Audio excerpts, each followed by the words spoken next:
And welcome back to Troll Time, where I'm your host, Simon D. Curtis, aka the Troll King. And this is a show where we talk about sports, movies, or anything thought provoking.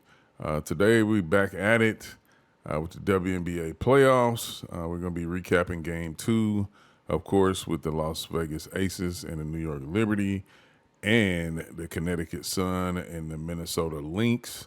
Of course, we'll have some little tip. We'll talk about anything in between following those series, but definitely will be talking about a WNBA Player Award that was given out today, and just catching you up on some of the highlights that's going on in the playoffs. Of course, I don't do this show by myself.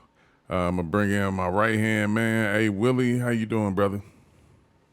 Hey man, I'm good. I want to see some drama, man. And it's good that we got a little bit in that Connecticut and Minnesota series. So we got to see some drama, the more trolling. So I need to hear some more of that trolling. Well, yeah, well, we got a little bit of drama last night. We'll get to that when we Yeah. talk about Connecticut and Minnesota. But to open it up, we got the New York Liberty and the Las Vegas Aces. The Liberty take a 2-0 lead in the series with an 88-84 win over the Las Vegas Aces. It was a pretty back and forth game. It was a point in the game that really changed it. It was in the fourth quarter with like 10 and a half seconds to go. A challenge, out of bounds challenge that went in the Liberty favor. From that point, it was a free throw battle back and forth. And then the Liberty ended up closing it out. But, I like the fight in the Aces, but, man, it's starting to look like they don't have enough.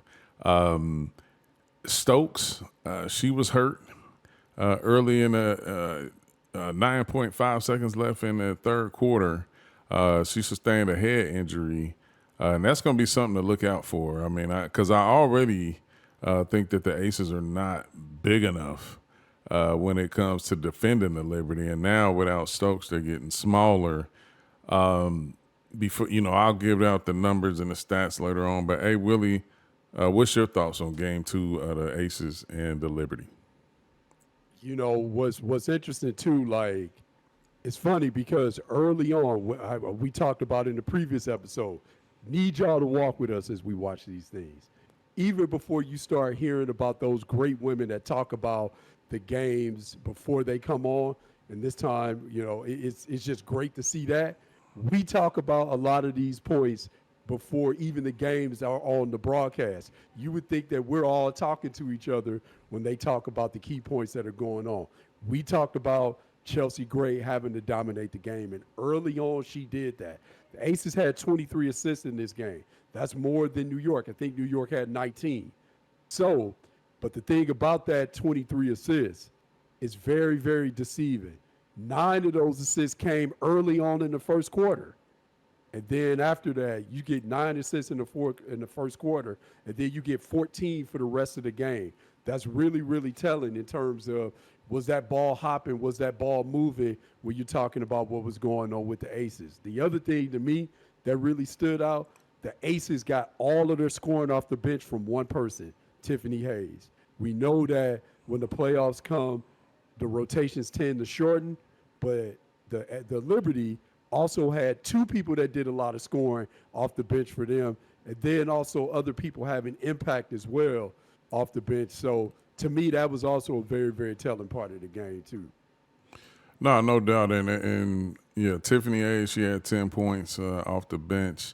3 for 7, 1 for 1 from the 3-point line, and 3 for 5 from the free throw line. But it was Thornton and Sloot for the Liberties that held it down. They combined for 21 points. Very efficient. Both only missed 2 shots.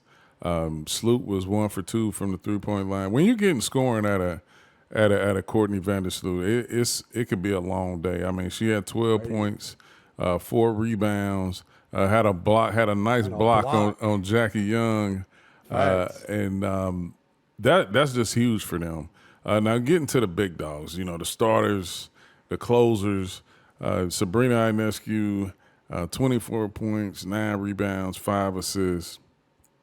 Just a dominant floor game and scoring for her. Didn't shoot the three particularly well, only shot 3 for 9. But Jaquel Jones got close to that double-double with 14 points, 8 rebounds, 4 assists. Breanna Stewart did not score a lot, didn't shoot it well, only shot 33% from the field, 15 points, 7 rebounds, and 8 assists, and 1 steal. Laney chipped in with 8 points, 4 rebounds. It literally, they shot it overall 49%, but those starters, Laney and Breanna Stewart, they were just 8 for 24 combined. When you talk about those two just going 8 for 24, and John Quell didn't even break the 20-point barrier, that's a great sign for New York. That's where, as I told you earlier when we was texting back and forth in the game, I said, if the Liberty don't settle for threes, they'll tap Las Vegas out. It's the fact that I think a lot of times they shot 29 threes. And don't get me wrong, that's how they play. I mean, it's no mystery. They put the 3 ball up, but if they exploit every mismatch they get against the Aces, this wouldn't it wouldn't be a 3 to 4 possession game. It would be a double-digit win more often than not. You take it over to the Las Vegas Aces. You have Angel Wilson. She had 24 points, 7 rebounds, 18 shot attempts. And I'm keying in on that because early in the game, she did not get a lot of shots. Right. I'm not the statistician, so to speak, but early in the game, Clark and Gray got them going offensively, which is, to me, that's fine and dandy, but I would rather for my horses to get the game started early and then they being able to chip in later, because what happened, Clark was no longer effective throughout the game. Her and Gray scored in the first quarter and didn't score none in the second quarter. Not good, especially because they're only going 3 deep off the bench anyway, which is still a mystery to me. It's going to be interesting because if Stokes doesn't return, somebody's going to have to play. Meg Gustafson has to play. She's got to, it's funny that you say that, OG, because when you watched her play in the Olympics for the España, the Spanish national team, Meg Gustafson was their go-to person. And there were points throughout the season where she was giving them points. It's now she's going to have to give them points because you talked about it earlier. They don't get a whole lot of production on their front line outside of Asia. And then the other thing, too, that's really key about this as well, you talk about a 4-point loss from the Aces. This is a 2-possession game, right? Could be 1 possession with a 4-point play. You go 12 and 19 from the free throw line. You can't miss 7 free throws and lose the game by 4. No, that's a great point. A great point. I don't have the numbers here exactly, but I know New York dominated the paint points. Right. And that's kind of to be expected from mine, because when you look at Las Vegas, the only person that really, if Kelsey Plum and Jackie Young is not getting into the lane, Asia Wilson is probably the only one that's going to get you paint points. Right, exactly. So that's, I don't know, just to round it out, I honestly believe New York may come in Las Vegas, man, and I think they might try to get it over with. I mean, I'm sure, the league and fans and everything like that would like to extend it, but I just think New York is on a mission. I don't see anything Vegas can do other than, they shot 43%, which is not good. I mean, they get 44% from the 3, and like you pointed out, 63% from the free throw line. I just don't feel like it's and still only lose by 4. That's the good thing that you can take away from it. But overall, as you just watch the game, it's just like New York is never in fear of losing a game, and that's not a great point. That's not a good sign for any team, and especially a team that's trying to three-peat. But I thought Jackie Young was on, she showed some flash. Obviously, made a post, poking some fun at Holly Rowe because she was reporting about Jackie Young and mentioned the fact that Young, I guess, had got sustained an injury during the Olympics, and really didn't want to tell anybody. Well, damn, Holly, you just told everybody. And it's one. Oh, OG. I ain't gonna tell nobody. Hey, everybody, Smokey. I'm telling you, and I'm like, but we all, anybody who watched Jackie Young play, you can tell like something is missing. Like, Yeah, no question, no doubt. Not the explosion off the first step, Yep. not And not being ultraly aggressive neither. Like, yeah, she not punishing people. To your point, Jackie Young punishes people off the dribble. I'm talking about people guarding her. Oh She'll yeah. punish you. Oh no, Yeah. no doubt, no doubt. So You're right. Spot on. it's been one of those things that now all of a sudden it makes sense. Now, unfortunately, I mean, she didn't want anybody to know. But thanks, Holly, for giving up the sauce. Now, I ain't gonna tell nobody else though. right now, their series will continue on Friday, 9:30 in Las Vegas. Hey Willie, I'm gonna go with the Liberty. I'm just going with the Liberty. Who you got in Game 3? Man, I want to see the series go on. And as much as I say that, it's hard to pick the Aces because, like you said, and you said it so eloquently, like New York didn't actually play that well, and they still won. They never looked concerned when they got down. I think it was one point they were down 9, and then they went on that run because the Aces got stuck on 27, and that's when I felt like it's early. I know it's early, and give credit to the Aces for coming back, but there was a point where this game was like 27-19, and the Aces got stuck on 27, and I felt like they weren't going to win at that point. So, man, Rudy T says never underestimate the heart of a champion, but it's also hard to pick a team when they don't have a margin for error to win, and the tables are turned. That's how it used to be when you played against the Aces. You felt like you had no margin for error, but the way New York can score, and it almost feels like the Aces are feeling the pressure. They get a lead, New York starts making threes, and then they timely threes, and then the Aces feel like they tighten up. Man, I know the home crowd will be raucous in Vegas. It's hard to pick them, but I'm going to pick them. Let's get them one more time. I don't want this series to be over in 3. Now, a few things I want to call out before we move on to the next series. One, Sandy Brondello now has 35 career playoff wins. That's third most in the WNBA. She passed up Mike Thibault. Only a couple of wins away from Bill Laimbeer, and a lot of people forget about Bill Laimbeer, but he was, ultimately a good player in the NBA, and was a great WNBA coach. So hell of a coach. So he has 37, and Cheryl Reeves, she's collecting each and every by the series. She has 44 wins overall, but big shout out to Sandy for moving up. Moving on to the Lynx and the Connecticut Sun, they are now tied 1-1. Minnesota Lynx takes game 2, 77-70. It was a big rock fight, man. Like, I mean, it wasn't pretty on either end. I think Minnesota showed more flashes of putting together some offensive runs to create some separation. But overall, it was just, man, you never knew who was going to really take it at a certain point. 45% shooting from Minnesota, 36% shooting from Connecticut.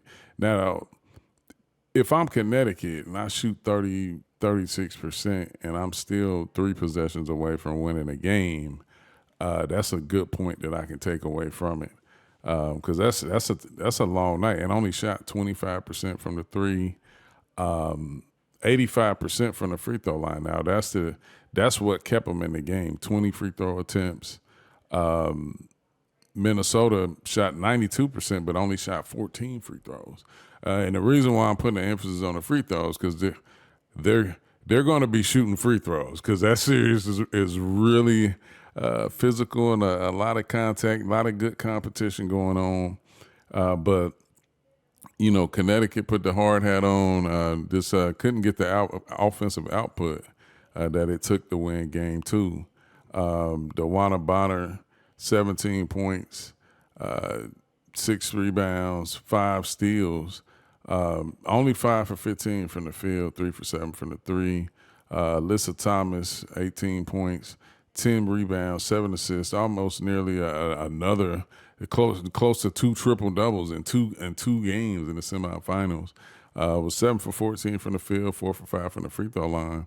Now Mabry, she had 15 points, only shot 2 for 8 from the 3. Now that's what you get sometimes with Mabry. Like she'll put up points, but it won't always be efficient. Just 4 for 14 from the field, and then Dejanay Carrington chipped in with 14 points. And on 5 of 13 shooting with 4 rebounds. Now, the big question mark, and we talked about this before, is Brianna Jones, man. In 14 minutes, 2 points, 2 assists, 2 rebounds, and 2 turnovers. That's probably the biggest stat, from coming from her is that I'm looking at her to be the neutralizer. Like, because she is something that Minnesota is not. I mean, with her size and her ability to finish around the rim and be dominant, we haven't seen it consistently anyway. But I think that's going to be something to pay attention to. Only 4 bench points from Connecticut. That's not going to cut it with a deep team like Minnesota. I think I had pointed out, by halftime, Minnesota had 5 players with at least 5 points or more. They finished the game where basically everybody who played scored 4 points or more. That's insane balance when you talk about scoring. Hines Allen led off the bench with 7. Now Nafisa Collier only shot 3 for 14, 9 points, but had 12 rebounds, 5 assists, and 4 blocks. Pretty good for the defensive player of the year. Right. But it's just one of those type. I still think this is going to be a gritty series. I still see this going 4-5. I probably say lean more towards 5 than 4 because I think it's going to be hard for any one of these teams to win 2 games in a row. I don't care where they play it. It's going to be difficult. I think Minnesota's they've been one of the best road teams this year in the league. And defense will travel. No doubt. But just give your thoughts on the Connecticut Sun and Minnesota Lynx game 2.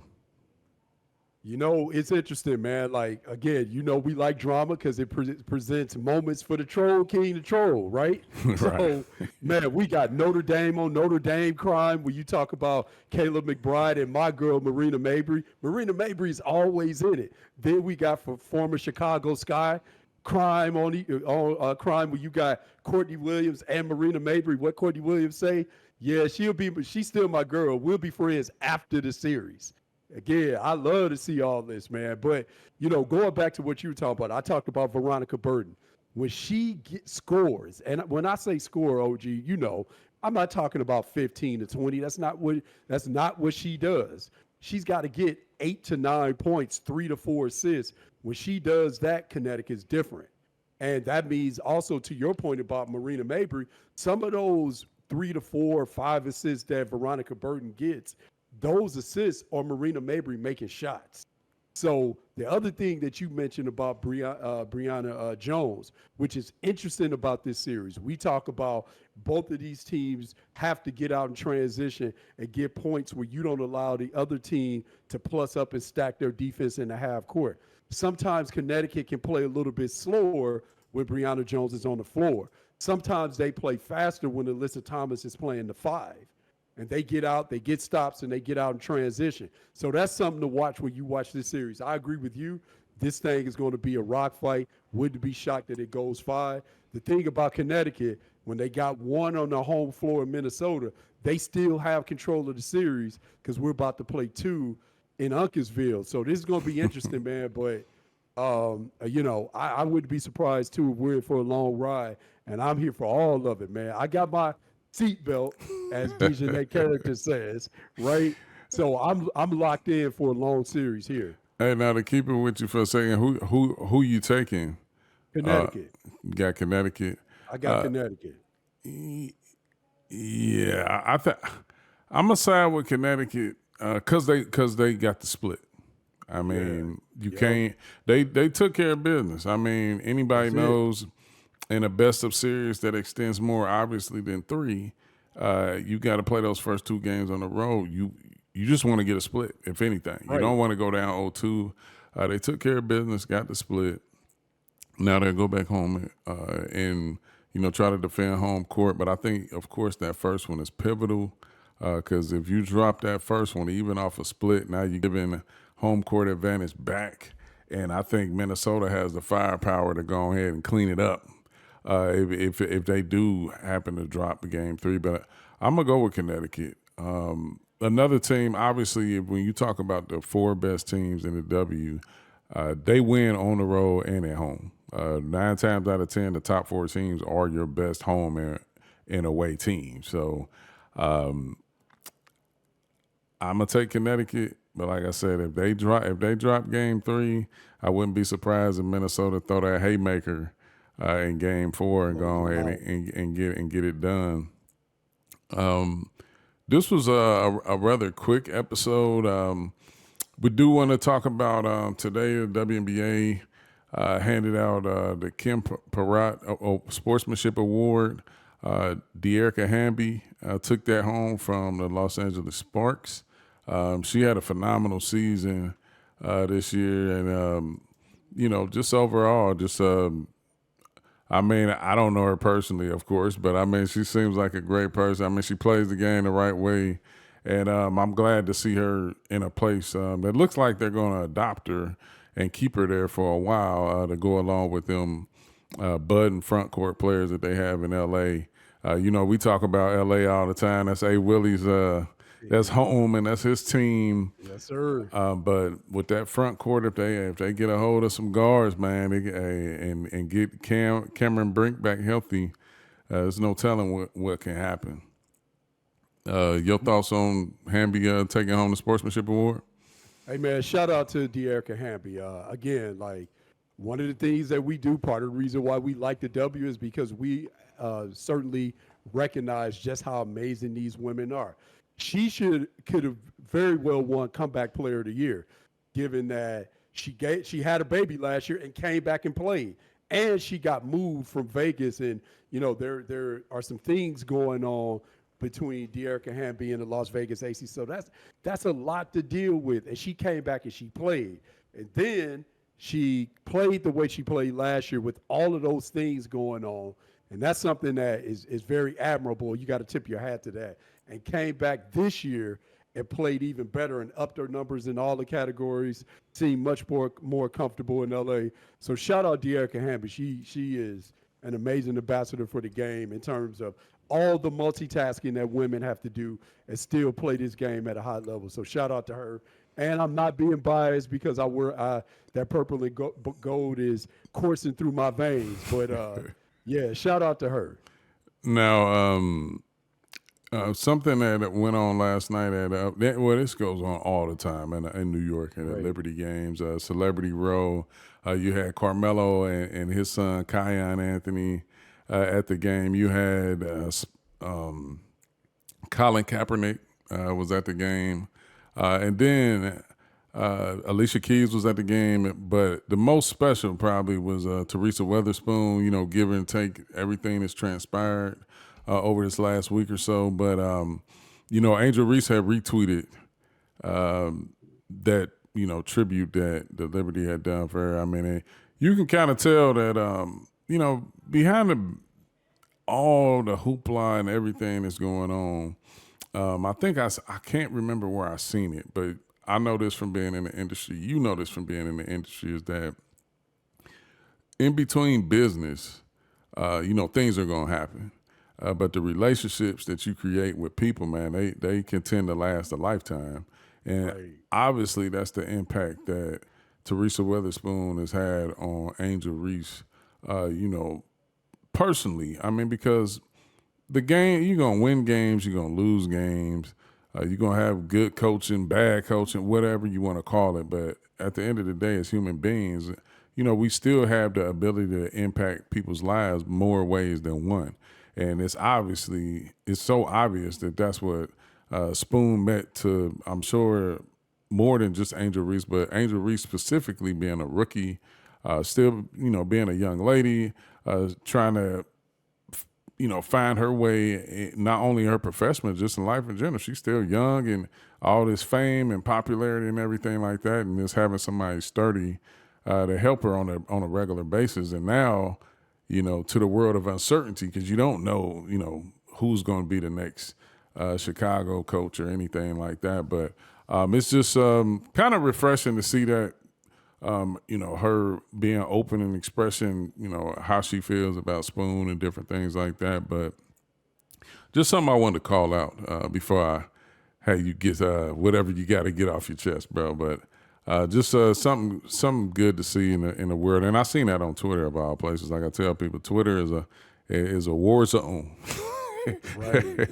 Especially when you start talking about the W and different things like that, man. You'll see some good, but you'll see a whole lot of bad too. Right. No question, man. And and it just goes into what I want to get off my chest. Like a lot of people, when they talk about Angel Reese, they talk about, oh, she's spoiled or she's this and that's that. Look at the last 3 coaches that Angel Reese has played for and excelled under: Brenda Freeze, Kim Mulkey, Teresa Weatherspoon. Coaches that will get in your face, right? And we always talk about players, can they respond? I can tell you from a scouting perspective, one of the questions that we ask, can players respond to tough coaching and still go out there and get done what they need to get done? Clearly, this young lady not only responds to tough coaching, she thrives under tough coaching. And the other thing that I'll say too is we talk about players, especially with fantasy football, video games, which my brother is well versed in. Sometimes with these simulations, we don't think about how players flourish under certain types of environments, and they need those environments to flourish. There are very few players that the environments don't matter. They're just so talented that they can overcome any type of environment. They can respond to any type of coaching. The vast majority of players need certain types of things to get to the apex of their respective powers. Clearly, Angel Reese responds to being held accountable. She responds to coaching. And that's something that a lot of people wouldn't think, given all the hate that we see. No doubt. And as for me and my last words, just wanted to point out, I think I might have said it, but DeWanna Bonner is now 3rd in playoff points leaders. Dog. And that's at 1,142. Now, she's only 7 points away from Candace Parker and 44 points away from tying Diana Taurasi. They used to dominate the court together in Phoenix. So that would just and I honestly, it's obviously that record is going to get broken if this series goes to 5 or even 4 or 5. That record's probably getting broken the way she's playing. But hats off to DeWanna Bonner. There is a tweet on Twitter, and actually it's a clip. Megan Rapinoe and Sue Bird on their podcast, A Touch More, and basically they're talking about what transpired 5 months ago. And arguably, I'm going to go watch this podcast because I want to hear more about it, but it's an 8-minute clip on Twitter that I seen. And basically, Sue Bird said in some ways, and this is regarding the Caitlin Clark era and how a lot of negativity got triggered. 5 months ago, Sue Bird was discussing about women's basketball and the narrative surrounding Caitlin Clark. and where it all began. She said in some ways it started with her and Diana on their show, and then getting interviewed by Scott Van Pelt. And basically that's when he, had asked about, players coming into the WNBA and everything like that. And then, Diana had gave her opinions and that's what I think set a fire off in a lot of people, whether it's fans, trolls, or anything like that. But basically, she believes that's where the narrative of petty and jealous players hating on Caitlyn started. So I'm going to be a little bit more in touch with that, and I just want to watch it. But I think she said it was like for one of the first times she was getting a chance to tell her side of it and things like that. And this is my first time catching the clip. I actually remember the video, of course, when her and Diana, and Diana's a jokester and she talk a lot of trash, but I remember that clip. But I think a lot of people probably need to watch it. I probably will end up posting some or citing some here on the show. But, a lot of wildfires started from that, and it stemmed throughout the season. But Sue Bird is giving props to Caitlin Clark as well as Diana and as well as a lot of other players. But just something I seen to throw out there as I was scrolling. But, I want to thank everybody that's been tuning in to the new show. Me and A. Willie having a blast giving y'all the best of our thoughts, opinions, with a splash of a little bit of facts. But as always, if you don't remember anything, remember, I'm here to laugh, show love, promote, talk sports, movies, joke, and troll. Catch you on the next episode.